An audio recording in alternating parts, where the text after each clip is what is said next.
Here on this channel, I have given you so many tips on how to declutter your space, whether you're at the beginning of your journey, somewhere in the middle, or you're just maintaining. But today I really want to give you 5 things that you should absolutely not do when decluttering. And I love these because they apply to each stage of the process. So no matter where you are on this journey, all of these will apply to you and hopefully be helpful. Thank you so much for being here. Let's hop right in. Number 1, try not to declutter when you're tired. This can be hard because generally, especially if you're a mom or you have a job, that's when you actually have time, is in the evening. But it can also be tricky because this is probably when you're the most tired, and decluttering when you're tired is very hard. It's hard to even begin a decluttering project when you're exhausted. I find that that's most often what ends up happening is you don't even start. You just save it for tomorrow.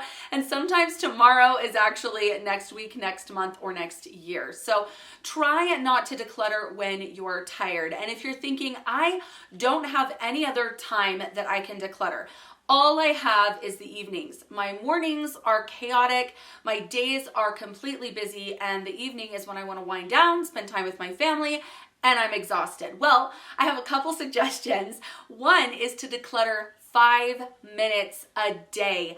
And try and put this in the morning, especially if that's when you find you have the most energy. Another option is to declutter 30 minutes on a Saturday morning. I'm assuming that you have more energy in the morning. If you have more energy at night than you do in the morning, if you're a night owl, totally take advantage of that time.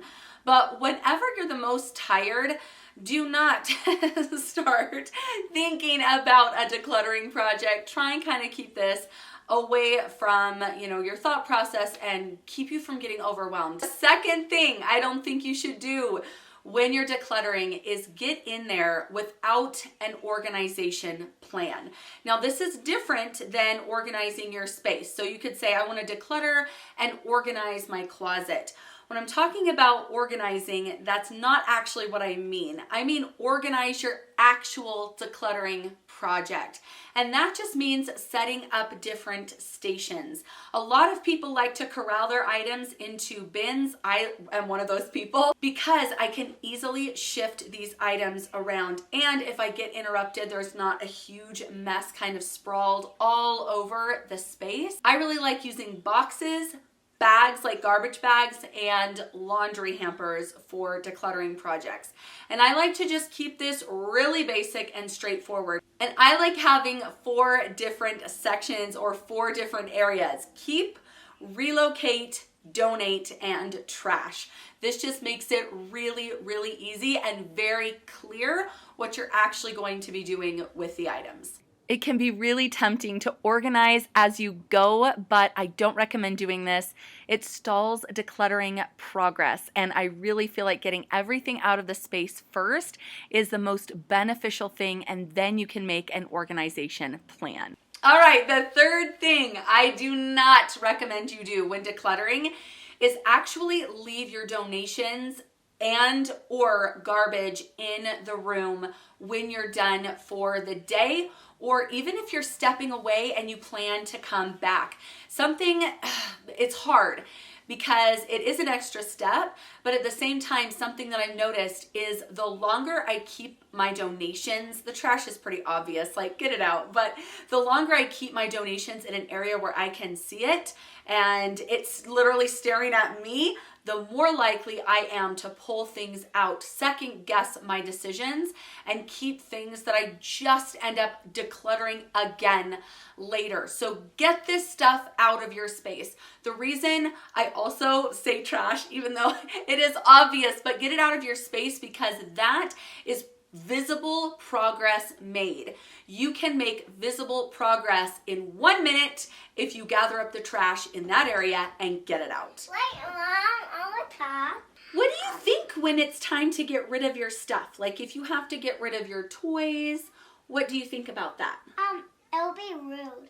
Oh, it's rude to get rid of your stuff? Uh-huh.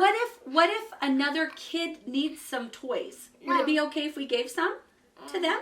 No. Now, this is a little bit tricky, especially when it comes to tiny kids. Like you just saw my daughter, she doesn't even like the idea of giving any of her stuff away. She's only 3 years old. She watches me declutter, so I set that example, and then I go ahead and declutter the toys I haven't noticed her play with on a weekly basis. So that is how I handled that. And then I'm just gonna help her build those muscles up as she gets older. But always set that example. Next, I do not recommend making decisions solely based on emotion. I think the biggest emotion I feel when I'm decluttering is guilt. There are so many reasons I think we allow ourselves to feel guilt. It was a gift. I spent a lot of money on it. It still works. It's perfectly good. It matches my house, whatever it might be. But these emotional feelings can really, really hold us back. And if you're wanting to declutter a large area, like your whole house even, it's really nice if you can move through this process quickly. So I've mentioned this before here on this channel, but if you haven't heard me say it, don't worry. Money that you've already spent, you're not going to get back. And even if you try and sell it, you'll only get a fraction of the price back, and you'll also have given up a lot of time trying to sell the item, manage the sale of that item, and you actually could have spent that time decluttering. So I'm very, very careful with selling items. If they're a gift, appreciate the sentiment and move on. If it's still a perfectly good item but you don't use it, someone else is going to, and you're just going to have to cut your losses and give it to someone else. There are so many reasons that we feel guilt when we're decluttering, but try and give yourself permission to declutter for at least 5 minutes a day, completely guilt-free, and just tell yourself, this is my time to focus on my freedom, my creativity, and my calm, because those are all things that you'll get back once you've decluttered your space. It is really tempting, and this is my 5th tip. It is really tempting to keep backups of items, especially if you have multiples. And I always say declutter these first because they're pretty easy. I've already got a pair of scissors, I already have a can opener, whatever. I don't need another one. But I realize it can be kind of tempting, especially if the item is useful. And you think, but what if I break these scissors, or I want a pair upstairs and one down, or my can opener rusts over? That's fine, but have a separate bucket or bin where you keep these items. It is not going to be large. You're not going to store a backup of everything in your home.